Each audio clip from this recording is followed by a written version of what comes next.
नमस्कार दोस्तों, स्वागत है आपका डीप नॉलेज में। आज बहुत ही इंटरेस्टिंग चीज़ पूछी है हमारे परशुराम ने गुरुदत्त से। मंत्रों के बारे में पूछा उन्होंने कि किसी भी मंत्र को सिद्ध करने का तरीका क्या है। लेकिन परशुराम कोई आम आदमी नहीं थे। उन्होंने कई मंत्र और कई साधनाएं सक्सेसफुली कंप्लीट की थी। तो ऑब्वियसली वो ये नहीं जानना चाहते थे कि कैसे मटीरियली सक्सेसफुल हो जाएं। वो उस परम मंत्र के बारे में जानना चाहते थे जिसके ज़रिए आप सब कुछ पा सकते हैं। उस परम सत्ता को जानना चाहते थे जिसको कृष्ण ने जाना, जिसको गुरुदत्त जीते थे। तो इससे पहले कि मैं उस मंत्र के बारे में बात करूं, मैं चाहता हूं कुछ ऐसे पॉइंट शेयर करना जिससे आपको क्लियर हो जाएगा कि कैसे आप मंत्रों की सिद्धि नहीं कर सकते। एक बात समझिए दोस्तों, हम लोग अक्सर सक्सेस को जानना चाहते हैं। हम सक्सेस चाहते हैं, हम सफल होना चाहते हैं, हर कोई चाहता है। लेकिन सक्सेस चाहे अंदर हो चाहे बाहर, चाहे फिजिकल वर्ल्ड में हो चाहे हमारे अंदर भीतर हमारे अंतस में, चाहते क्यों हैं हम? क्योंकि बहुत धुंधला है, अंधेरा है, कन्फ्यूजन है। किस चीज़ से भरा है वो कचरा, वो अंधेरा क्या है? वो आपके पास है। जब तक आप उसको पहचानते नहीं हैं और उससे अपने आप को खाली नहीं करते हैं, तब तक आपको सही तरीका या सही मंत्र या सही रास्ता नहीं मिलेगा। क्योंकि रास्ता तो है, जैसे कहीं जंगल में एक रास्ता बना हो पगडंडी पे और कई दिनों से लोग वहाँ नहीं चल रहे हों, तो उस पर जंगल की सूखी पत्तियाँ या घास उगाए। ऐसे हमारे मन के अंदर भी है, रास्ता है लेकिन वो किसी चीज़ से भरा हुआ है। तो जब भी आप किसी भी तरह की सिद्धि चाहते हैं, चाहे आप अपने परिवार की सुख समृद्धि चाहते हैं, अपने नौकरी पेशे में, अपने बिजनेस में आगे बढ़ना चाहते हैं, या आप अपने आप को स्पिरिचुअली एनलाइटन करना चाहते हैं, हमेशा ये पूछिए कि क्या चीज़ें हैं जो आपको रुकावट डाल रही हैं। तो आज मैं सबसे पहले ये डिस्कस करना चाहता हूँ कुछ ऐसे तरीके जिसके ज़रिए आप अपने मंत्रों की सिद्धि नहीं कर सकते। सबसे पहला है लैक ऑफ रिस्पेक्ट। हम में से बहुत से फ्रेंड्स हैं जो बचपन से ही मंत्र जप करते रहे हैं, लेकिन जेन्युइनली उनको कभी रिस्पेक्ट नहीं किया है। इनफैक्ट हम में से ज़्यादातर लोग मंत्र कैसे लेते हैं? पापा मम्मी या पंडित जी दे देते हैं, या कहीं किसी किताब में पढ़ लिया, या टीवी में कहीं सुन लिया। लेकिन क्या उन मंत्रों के ज़रिए किस रियलिटी की तरफ इंगित किया जा रहा था, वो किस तरफ इशारा कर रहे थे, ये हम कभी पूछते हैं? अगर कोई हमारा नाम ले, हमको पुकारे और इज्जत ना दे तो कितनी गुस्सा लगती है। मंत्र किसी बहुत ही पावरफुल फोर्स की तरफ पॉइंट आउट करते हैं। इसलिए सबसे पहला स्टेप है रिस्पेक्ट। लेकिन रिस्पेक्ट कैसे आएगी? रिस्पेक्ट आती है फ्रॉम ट्राइंग टू अंडरस्टैंड। समझने की कोशिश करिए। चाहे गायत्री मंत्र है, चाहे महामृत्युंजय मंत्र, आप अंग्रेज़ी में कोई प्रेयर करते हैं या नमाज़ पढ़ते हैं, अगर उसमें रिस्पेक्ट नहीं है तो वो मंत्र सिद्ध नहीं होगा। वो एक ऐसा दरवाज़ा होगा जो आप चाबी लगा रहे हैं लेकिन खुलेगा ही नहीं। दूसरा है मिसप्रोनाउंसिएशन। जब भी हम मंत्रों को जप करने की कोशिश करते हैं तो हम चाहे जाने चाहे अनजाने उसको गलत तरीके से बोलते हैं। अपने आप में भगवान कोई जज नहीं है कि आपको गलत की सज़ा दें, लेकिन भगवान ने इस दुनिया को रूल्स और रेगुलेशंस पे बनाया है। पंच महाभूत हैं और वही इस पूरी दुनिया का आधार है, फ्रेमवर्क है। और चूंकि भगवान के बनाए हुए रूल्स हैं तो रूल्स नहीं है, वो लॉज हैं, सिद्धांत हैं, वो टूटते नहीं हैं। इसलिए हमारी छोटी मोटी गलती अगर हम थोड़ा बहुत मिसप्रोनाउंसिएशन कर देते हैं तो अलाउड नहीं है। भगवान के एग्ज़ाम्स बड़े मुश्किल होते हैं, वो माफ़ नहीं करते, क्योंकि वो जानते हैं आपका लेवल ऊंचा उठ सकता है। भगवान की दुनिया में केवल उनकी एंट्री है जो खुद परफेक्शन चाहते हैं। तो मैं ये नहीं कह रहा हूँ कि आप सही उच्चारण करें खाली, ना, सही उच्चारण आपके अंदर से आएगा बशर्ते आप उसको जानना चाहें। और उच्चारण केवल मुंह से नहीं होता, मन में होता है। 4 लेवल के स्पीच होते हैं। सबसे पहला होता है वैखरी, इसको हम वोकल स्पीच कहते हैं। इसको हम जानते हैं क्योंकि हम सब इसी को यूज़ करते हैं। जब भी हम बातचीत करते हैं तो यही यूज़ करते हैं। लेकिन एक गलती है, इसे हम कुछ हद से ज़्यादा यूज़ करते हैं, हमारी आदत बन जाती है।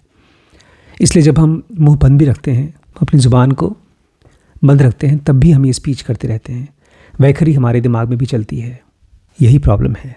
इसके नेक्स्ट लेवल की जो स्पीच होती है वो होता है मध्यमा। उसको मेंटल स्पीच कहा जाता है। ये मन के अंदर की भाषा है। ये साइलेंट होती है। शब्दों के बोले जाने से पहले एक रूप होता है कम्युनिकेशन का। बहुत बार शब्दों की ज़रूरत नहीं पड़ती। इनफैक्ट कभी भी शब्दों की ज़रूरत नहीं पड़ती। एक आदमी जो मध्यमा में एक्सपर्ट हो जाता है, मेंटल स्पीच में एक्सपर्ट हो जाता है, उसके लिए शब्दों का इस्तेमाल करना बहुत भारी भरकम चीज़ है, यूज़लेस है। ये ऐसे ही है जैसे कोई अपनी आँखों से इशारा कर सके और उसी से अपनी बातें बता दे, तो उसको बोलने की ज़रूरत नहीं है। लेकिन ये तभी पॉसिबल हो पाएगा जब आपने इसको प्रैक्टिस किया हो, आप इसको जानना चाहते हो।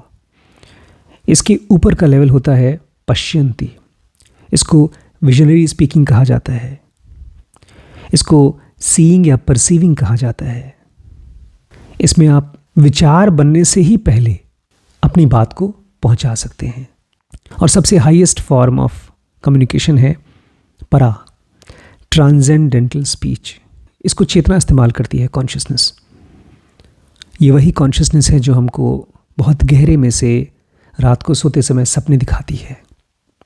आपको शायद इसका एहसास नहीं है, लेकिन ईश्वर रोज़ आपसे बात करते हैं, रोज़ आपको गाइड करते हैं। आप न भी चाहें तब भी आपको हेल्प करते हैं। आपकी पूरी बॉडी को, माइंड को 24 घंटे इंस्ट्रक्शंस देते हैं। इसलिए ध्यान रखिएगा, मिस प्रोनाउंसिएशन केवल ज़ुबान से नहीं होती है, वो इन चारों लेवल से होती है। इसलिए अगर आप मंत्रों की सिद्धि चाहते हैं तो सबसे पहले मंत्र किस चीज़ की तरफ पॉइंट आउट कर रहे हैं उसको समझें। उस मंत्र को खोजते समय जिस ऋषि ने भी या जिस महापुरुष ने भी मेहनत की है, उसकी स्टेट ऑफ माइंड कैसी थी, इस चीज़ को जानने की कोशिश करिए। तीसरा तरीका है मंत्रों को गलत तरीके से सिद्ध करना, लैक ऑफ इंटेंशन। अगर हमारे पास कोई क्लियर इंटेंशन नहीं है मंत्रों के लिए, किसी खास पर्पस से हम नहीं यूज़ कर रहे हैं, बस ऐसे ही कर दिया, वो ठीक ऐसा है जैसे कि आप मच्छर मारने के लिए जो रैकेट का इस्तेमाल करते हैं, बस हवा में चला रहे हैं। मच्छर नहीं मरेगा। हवा में चलाने से मच्छर नहीं मरता। जब मच्छर दिखता है और तब आप उसको मारते हैं, तब मरता है। हर एक मंत्र जप का एक इंटेंशन होता है, और जब तक आपको वो क्लियर नहीं है, उसकी इंटेंसिटी बहुत स्ट्रांग नहीं है, तब तक आपका मंत्र काम नहीं करेगा। चौथा तरीका है मंत्रों को गलत तरीके से इस्तेमाल करने का, इनकंसिस्टेंसी। कभी कभार बोल दिया और गिन रहे हैं, तुम्हारी हालत भिखारी की तरह हो जाती है। भीख मांगता है, कभी उसको 5 रुपए, कभी 10 रुपए, कभी 1 रुपए मिल गया, और बेचारा जोड़ रहा है कि मैंने खूब कमाया, खूब कमाया। हमारी भी हालत ऐसी है। हम मंत्रों को कंसिस्टेंटली नहीं कर पाते। उसके पीछे भी बहुत सी वजह हैं। हमारी इनकंसिस्टेंसी, हमारी स्पोरेडिसिटी, हमारी इरेगुलर प्रैक्टिस, इसके पीछे बहुत सी वजह हैं। इनफैक्ट हैबिट बिल्डिंग के ऊपर हम लोगों ने एक बहुत ही अच्छी डिटेल्ड सीरीज़ बनाई है, तो आप उसको ज़रूर देखिएगा हमारे वेबसाइट पे। 5वां तरीका है मंत्रों को गलत तरीके से इस्तेमाल करने का, यूजिंग इनअप्रोप्रिएटली। आजकल तो फैशन है, शादियों में मंत्र का इस्तेमाल होता है, अलग अलग पूजा पाठ में मंत्रों का इस्तेमाल होता है। लोग जो खुद मंत्र जप नहीं कर पाते, वो किसी और से करवा लेते हैं अपनी अशुद्धियों को पूरी करने के लिए। ऐसा लगता है जैसे हम इत्र का इस्तेमाल कर रहे हैं, परफ्यूम का। हर मंत्र का एक कॉन्टेक्स्ट होता है। जैसे हर ताले की चाबी होती है, ऐसे ही हर एक मंत्र का एक कॉन्टेक्स्ट होता है। और अगर आपने बिना कॉन्टेक्स्ट के मंत्र जप किया, मैंने देखा है बहुत कॉमनली लोग डर के मारे महामृत्युंजय, हनुमान चालीसा, इस तरह की चीज़ों को पढ़ते हैं और उसको सिद्ध करने की कोशिश करते हैं। Most of them are out of context, out of confusion, तो सक्सेसफुल नहीं हो पाता। छठा, ओवर एक्सपेक्टेशन। हमारे पास है 10 रुपये और हम चाहते हैं 1 लाख रुपए का सामान। जी हाँ, हमारी हालत ठीक ऐसी ही है। हम हर एक मंत्र से इमीडिएट और मिराकुलस रिजल्ट्स चाहते हैं। मंत्र एक टूल की तरह है, चाबी भी नहीं, टूल की तरह है। जैसे एक हथौड़ा। आपने वो फिल्म देखी है द शॉशैंक रिडेम्पशन? उसमें एक हथौड़े का इस्तेमाल किया गया है। अगर आपने देखी है तो मुझे कमेंट सेक्शन में बताइएगा, और जिन मित्रों ने नहीं देखा है उसको देखिएगा जा करके। ये IMDb में one of the top most movie है। I think it was top most movie on IMDb। मंत्र ठीक ऐसा ही होता है जैसे उसमें उस हीरो ने इस्तेमाल किया एक हथौड़े का आज़ाद होने के लिए। मैंने आपको एक तरह से कहानी बता दी है। मंत्र से एक्सपेक्टेशन ज़ीरो रखिए। मंत्र को यूज़ करिए अपने आप को काम करने के लिए, फोकस्ड करने के लिए। 7th गलत तरीका है मंत्रों में फेल होने के लिए, डिस्ट्रैक्शन। जी हाँ, हमारा मन दुखी है, चिंता में है, भूखा है, परेशान है, बीमार है, किसी भी वजह से अगर वो डिस्ट्रैक्टेड है और मंत्रों को यूज़ कर रहा है तो ऐसे ही जैसे कि एक आदमी नींद में गाड़ी चला रहा है। और लास्ट में सबसे कॉमन मिस्टेक जो हम सब करते हैं, मिक्सिंग मंत्रास। हम एक साथ कई भगवानों को खुश करने की कोशिश करते हैं और यही सबसे बड़ी प्रॉब्लम हो जाती है। ये ऐसा है जैसे कि आप एक साथ 4 सब्जेक्ट पढ़ रहे हैं। एक मैथ्स की बुक खुल रखी है, एक हिंदी की, एक ज्योग्राफी की और एक केमिस्ट्री की। हम तो चाहते हैं सब कुछ सीखना जानना, लेकिन माइंड की कैपेसिटी है। एक समय पर आप एक निवाला खा सकते हैं, एक बार में खाली आप एक सांस ले सकते हैं। हार्ट एक समय पर एक बार बीट करता है। ऐसे ही आप पहले एक मंत्र को सिद्ध करिए। और वो मंत्र कौन सा होना चाहिए? वो परफेक्ट मंत्र होना चाहिए जो मैं आज आपको शेयर करना चाहता हूँ। मेरा सारा ज्ञान मैं अंग्रेज़ी में लेता हूँ, इसलिए जो मैं मंत्र दे रहा हूँ वो भी अंग्रेज़ी में है। उसको मैं हिंदी में एक्सप्लेन करूँगा आपको। गुरुदत्त कहते हैं, do not be bound by imagination और ideas, keep aloof from them, let everything happen according to its own nature. ये थोड़ा मुश्किल है दोस्तों। सुनना आसान है, समझना थोड़ा मुश्किल है, प्रैक्टिस करना और मुश्किल है, इसलिए जोर दीजिएगा समझने पे। गुरुदत्त कहते हैं, do not be bound by imagination और आइडियाज़। अपने मन में चलने वाले इमेजिनेशंस और आइडियाज़ से फंसना मत। कीप अलूफ ऑफ देम, अपने आप को उनसे बचा के रखना। Let everything happen according to its own nature, हर चीज़ को अपने नेचर से होने दो।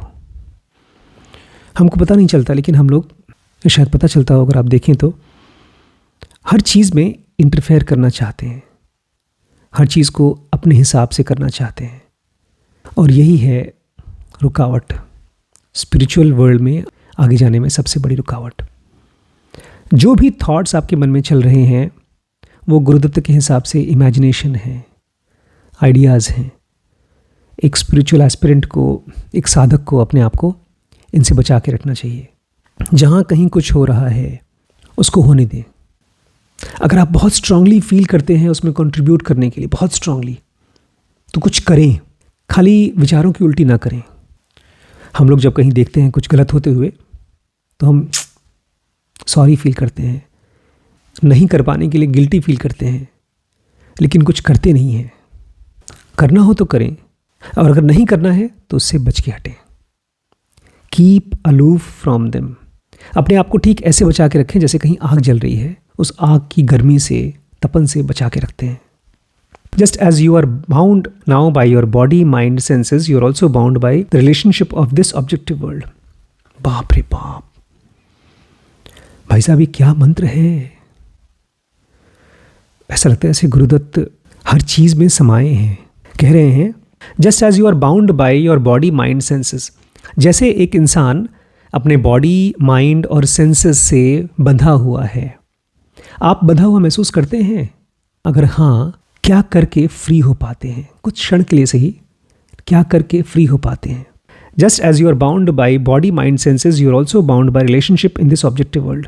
जैसे हम इस शरीर से बंधे हुए हैं, ठीक ऐसे ही हम इस दुनिया के साथ बंधे हुए हैं। हमारा और इस दुनिया का एक रिश्ता है जो हमको बांधता है, and that binding is very serious Indeed. और हम भूल जाते हैं कि ये बाइंडिंग, इस दुनिया के साथ हमारा जो बंधन है वो बहुत ही सीरियस है, बहुत स्ट्रांग है। The true perspective of the self with in is the freedom that is yours. ये मैं आपको समझा नहीं पाऊंगा दोस्तों, कोशिश करूंगा लेकिन मैं समझा नहीं पाऊंगा, आप भी समझ नहीं पाएंगे, इसलिए सुनिएगा। गुरुदत्त कहते हैं, the true perspective of the self with in is the freedom that is yours. जो फ्रीडम का रास्ता है आपके अंदर में वो केवल एक है। वही एक चीज़ है जो फ्री है आपके अंदर, और वो फ्री है। जो आपके अंदर में फ्रीडम का रास्ता है वो केवल एक है और वो फ्री है। अब क्या करेंगे, समझे कुछ? एकहार्ट टोल कहते हैं पावर ऑफ नाउ। कृष्णमूर्ति कहते हैं चॉइसलेस अवेयरनेस। गुरुदत्त कहते हैं फ्रीडम दैट इज योर्स, मुक्ति जो तुम्हारी है। इसी समय हम बॉडी से तो बंधे हैं, लेकिन मन में थोड़े से फ्री हैं।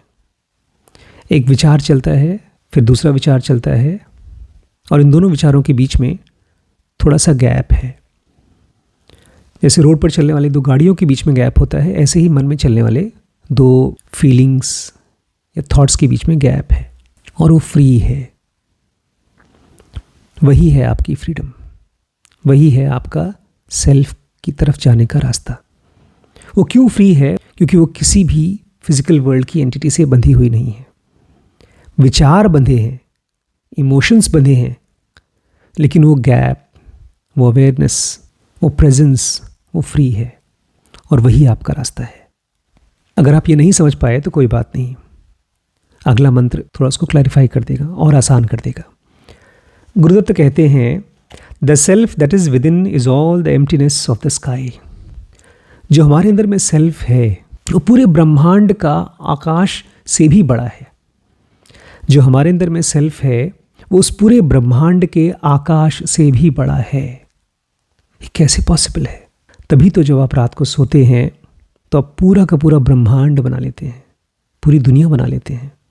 सपने की दुनिया में पहाड़, नदी, आसमान। Through the consciousness which has appeared on you, you view the objective world. Gurudutt कह रहे हैं तुम्हारे अंदर में जो एम्प्टी स्पेस है उसके ऊपर एक पर्दा डाल दिया जाता है। जैसे हवा का एक बैग बनाया जाता है, एयर बैग, ऐसे ही हमारे अंदर में एक एम्प्टी स्पेस है जो हमारा रियल फॉर्म है, उसके ऊपर एक पर्दा डाला जाता है। उसको कहते हैं अवेयरनेस, और उसी के ज़रिए हम दुनिया को महसूस करते हैं। इसमें सबसे इम्पॉर्टेंट चीज़ याद रखने वाली ये है कि एक पर्दा आपके ऊपर डाला गया है, वो आप हैं नहीं। ये शरीर आपके ऊपर डाला गया है, ये आप हैं नहीं। इस शरीर की मदद से और इस अवेयरनेस की मदद से हम दुनिया को परसीव करते हैं। जब हम अपने आप को जगा हुआ महसूस करते हैं, आप देखेंगे ये दुनिया हमको दिखती है या समझ में आती है या इसका विचार चलता है, इसके लिए हम फील करते हैं क्योंकि उसका एक हिस्सा हमारे अंदर है। मेमोरी, विचार हमारे अंदर है, इसलिए हम दुनिया को देख पाते हैं। आपने वो कहानी सुनी है, एक आदमी बहुत परेशान था, एक गुरुजी के पास गया अपने दुखों को ख़त्म करने के लिए। गुरुजी ने कहा हाँ हो जाएगा, परेशान ना हो। एक मंत्र दिया उसको, कहा जाके रिपीट करना। उसने कहा ठीक है, बड़ा आसान है। और जाते जाते गुरुजी ने एक श्राप दे दिया, मतलब श्राप नहीं दिया, उन्होंने एक चालाकी की। उसको कहा ध्यान रखना बंदर नहीं दिखाई देना चाहिए। अब बेचारा मंत्र जब भी जप करे उसको बंदर का ध्यान आए, और जहाँ कहीं बंदर होते थे सब दिखाई देते थे उसको। रात भर सो नहीं पाया। अपनी वाइफ से बोलता है बंदरिया खाना दे, मुझे बंदर लगी है, मतलब मुझे भूख लगी है, उसकी जगह बोलता है मुझे बंदर लगी है। सुबह भागा भागा गुरुजी के पास गया। गुरुजी ने कहा मैं तुम्हें दिखाना चाहता था कि जो चीज़ तुम्हारे अंदर है वही तुम्हें बाहर दिखाई देती है। हम परेशान इसलिए होते हैं क्योंकि बाहर कोई ऐसी चीज़ है जिसका सबसे इम्पॉर्टेंट हिस्सा हमारे अंदर है, लेकिन हमारे ही अंदर गहरी निद्रा में कोई पिक्चर्स नहीं होते, कोई ऑब्जेक्टिव साइट्स नहीं होते, हम मुक्त होते हैं। वो दरवाज़ा है। गहरी निद्रा में वो सारे कारण ख़त्म हो जाते हैं दुनिया के, इसलिए हम आराम कर पाते हैं। It has come spontaneously. और नींद कैसे आती है? अपने आप। ईश्वर का एक्सपीरियंस आता है स्पॉन्टेनियसली, किसी की वजह से नहीं। ईश्वर ही केवल एक ऐसी एंटिटी है जो किसी वजह से नहीं होता। अब जो अगला मंत्र बताने वाला हूँ उसको समझना मुश्किल है। मैं चाहता हूँ इसको पहले आप इंग्लिश में सुने। The one who has realised that consciousness is being witnessed by universal consciousness has reached the ultimate. जो इंसान ये रियलाइज़ कर लेता है कि उसकी चेतना को विटनेस कर रही है यूनिवर्सल कॉन्शियसनेस, वो आदमी मुक्त हो जाता है। इसको समझने के लिए एक इमेजिनेशन करिए, आंखें खोल कर या बंद करके आप ये सोचिए कि जैसे कोई आपको देख रहा है। ऐसा बहुत बार होता है ना कि हम सब आराम से अपने रूम में बैठे हैं, मोबाइल चला रहे हैं या कुछ काम कर रहे हैं, गुनगुना रहे हैं और कोई दिक्कत नहीं है, हम आराम से हैं। फिर अचानक से पता चलता है कोई हमको देख रहा है, पीछे से कोई झांक रहा है, तो उसकी नज़र हमें सेल्फ कॉन्शियस कर देती है। नहीं, वो हमें सेल्फ कॉन्शियस नहीं करती है, वो हमें उस आदमी के प्रति कॉन्शियस कर देती है। गुरुदत्त कहते हैं जिस आदमी को यह एहसास हो जाता है एक यूनिवर्सल कॉन्शियसनेस, एक ईश्वर की चेतना उसकी तरफ ध्यान दे रही है, वो आदमी अल्टीमेट तक पहुंच जाता है। कैसे, क्या होता है जब एक यूनिवर्सल कॉन्शियसनेस हमको देख रही होती है? वो तो अभी भी देख रही है, जी हाँ, वो तो देख रही है, लेकिन हम उसकी तरफ अपना रुख नहीं पलटे हैं। हम अभी तक फिजिकल वर्ल्ड में हैं और हमें उसके होने का बिल्कुल भरोसा नहीं है। पूरी गीता में कृष्ण अर्जुन को यही बता रहे हैं, मैं हूँ, जब कोई जिंदा है तब भी हूँ, जब नहीं है तब भी हूँ। और अपने आप के बारे में ढेर सारे अलग अलग लक्षण बताते हैं। मैं गीता को बहुत डिटेल में कवर कर रहा हूँ हमारी स्पिरिचुअल सीरीज़ में। आपको फ़िलहाल नहीं पता, लेकिन मैं आपको याद दिलाना चाहता हूँ, एक यूनिवर्सल कॉन्शियसनेस है, ब्रह्मांड की चेतना है, ईश्वर की चेतना है, जो आपको विटनेस कर रही है। जैसे ही आपने उसकी तरफ अपना रुख किया, तरीका बड़ा आसान है, शांत हो जाइए, दुनिया से अपने आप को धीरे धीरे अलग करिए, कम से कम इन्वॉल्व होइए, कम से कम बातें करिए, तो आप उसकी तरफ अपनी दृष्टि करना शुरू कर देंगे, तो आपकी मुक्ति का रास्ता खुलता है। लेकिन ज़्यादातर लोग ये नहीं कर पाएंगे, क्योंकि वो फिजिकल की तरफ हैं, जो चीज़ें पैदा होती हैं और मरती हैं उनकी तरफ ध्यान दे रहे हैं। आज का लास्ट मंत्र है, मुझे इतनी खुशी हो रही है इसके बारे में बताते हुए। ऐसा लगता है जैसे किसी ने, एक कमरा है जेल में, बहुत बड़ा जेल है, उसमें से निकलने की कोशिश कर रहा हूँ मैं, बहुत कोशिश कर रहा हूँ, दरवाज़ा खोल रहा हूँ, पीट रहा हूँ, चाबी लगा रहा हूँ, लेकिन नहीं खुल रहा है दरवाज़ा। और फिर मैंने आंख बंद किया और बैठ गया, और आंख खोला तो उस जेल में से मैं बाहर हो गया। ऐसा मुझे महसूस हुआ जब मैंने इस मंत्र को समझा।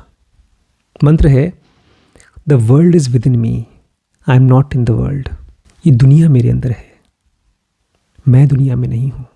ये ब्रह्मांड मेरे अंदर है, मैं इस ब्रह्मांड में नहीं हूँ। जो ईश्वर है, जो आपके और मेरे अंदर है, उसमें से एक रोशनी निकलती है जो इस पूरी दुनिया को चमकाती है, जगाती है, जिंदा करती है। गुरुदत्त कहते हैं, मैंने उस रोशनी को रियलाइज़ किया है, लेकिन उस रोशनी से मैं बंधा हुआ नहीं हूँ। जो भी चीज़ें दिख सकती हैं, सुनाई दे सकती हैं, छुई जा सकती हैं, उसमें मैं नहीं हूँ। The world is within me, ये दुनिया मेरे अंदर है, मैं इस दुनिया में नहीं हूँ। ये अल्टीमेट मंत्र है दोस्तों। ये इंगित करता है परम तत्व की तरफ। इसके अलावा जो भी आप मंत्र जप कर रहे हैं, उनका कोई ख़ास पर्पस होता है। जैसे किसी बीमारी में कोई ख़ास दवाई दी जाती है, कोई ऑपरेशन गॉल ब्लैडर के लिए किया जाता है, ऐसे ही अलग अलग मंत्र अलग अलग पर्पस के लिए होते हैं। उनका समय, उनका रूप, नंबर ऑफ़ टाइम्स उसको रिपीट किया जाता है, और किसी ख़ास स्टेट ऑफ माइंड में उनको बोला जाता है। इसलिए सबसे पहले फोकस करिए अपने आप को काम करने के लिए। जो माइंड मंत्र को रिपीट करेगा, जब तक वो प्रिपेयर्ड नहीं है, वो ग्रेस को रिसीव नहीं कर पाएगा। जैसे एक हाथ है, अगर ऐसे हम उंगली बनाते और हाथों में उंगलियों के बीच में गैप है, तो हम पानी को पकड़ नहीं पाएंगे। इससे पहले कि हम लेकर के पानी पी सकें, पानी बह जाएगा। और ऐसा ही तो होता है हमारे साथ। पूरा जन्म बीत जाता है मंत्रों को सिद्ध करने में, लेकिन करोड़ों में से केवल कुछ लोग होते हैं जो कर पाते हैं। ये वो लोग होते हैं जो पहले खुद को तैयार करते हैं, उस मंत्र के लायक अपने आप को बनाते हैं। बहुत से लोग कहते हैं ये भक्ति योग का समय है, कलयुग में भक्ति करना चाहिए। भक्ति केवल वही आदमी कर सकता है जो ज्ञानी हो, जो समझदार हो, जिसका दिमाग ट्रूथ को पूरी तरह से, अपने आप को ट्रूथ के हिसाब से ढाल सके। अपने मन के हिसाब से ईश्वर को नहीं, ईश्वर के हिसाब से अपने आप को बना सके। इसीलिए आपको इस पूरे विज्ञान को बहुत गहराई से समझना है, समय देना पड़ेगा। जैसे एक छोटा सा बीज होता है, उसको पौधा बनने में कई दिन लग जाते हैं, और आप तो अल्टीमेट बीज हैं। इस स्पिरिचुअल पौधे को बनने के लिए काम करिए, इसको एक प्रोफेशन की तरह पढ़िए। हमें ढेर सारे ज़िनोगीज़ चाहिए। मैं बहुत जल्दी लखीमपुर में ज़ेनोगा रिट्रीट चालू करने वाला हूँ। लेकिन उसके पहले आपको ज़ेनोगा एडवांस कम से कम एक बार कंप्लीट करनी होगी। जैसे एक छोटे बच्चे को मैथ्स अगर नहीं आता, गणित अगर नहीं आती, उसके नियम कानून नहीं आते, तो कभी सवाल लगा नहीं पाएगा। उसको समझ में नहीं आएगा कि कौन सा फॉर्मूला कहाँ लगेगा। अभी कल ही मैं अपने स्टाफ को, एक जूनियर स्टाफ था, उसको मैंने पूछा परसेंटेज कैसे निकालते हैं।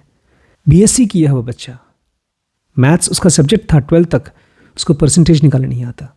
आप कितना भी सही चीज़ चाहें, सही डिसीजन लेना चाहें, आप ले ही नहीं पाएंगे जब तक आपको ये सिद्धांत नहीं पता। डिसीजन मेकिंग के सिद्धांत, वो हम BDM में कवर करते हैं। ये सारे बंडल्स को अगर आप ज्वाइन करना चाहते हैं तो बहुत जल्दी हमारे वेबसाइट dkbrains.com पे आ रहा है। लेकिन उसके पहले आप टेलीग्राम में इसको स्टार्ट कर सकते हैं। ये नंबर है, इस पर आप ज्वाइन कर लीजिए और स्टार्ट करिए। एक हमने व्हाट्सएप चैनल स्टार्ट किया है DK ब्रेन्स के नाम से, इसी नंबर पे 9651160056 पे। प्लस अगर आप हमें फॉलो करना चाहते हैं इंस्टाग्राम पे तो ashish.zen उस पर कर सकते हैं। आपके कमेंट्स मुझे हेल्प करते हैं आपको समझने में, इस ऑर्गेनाइजेशन को बनाने में। बहुत जल्दी आपके सपोर्ट से ज़ेनोविले स्टार्ट होने वाला है।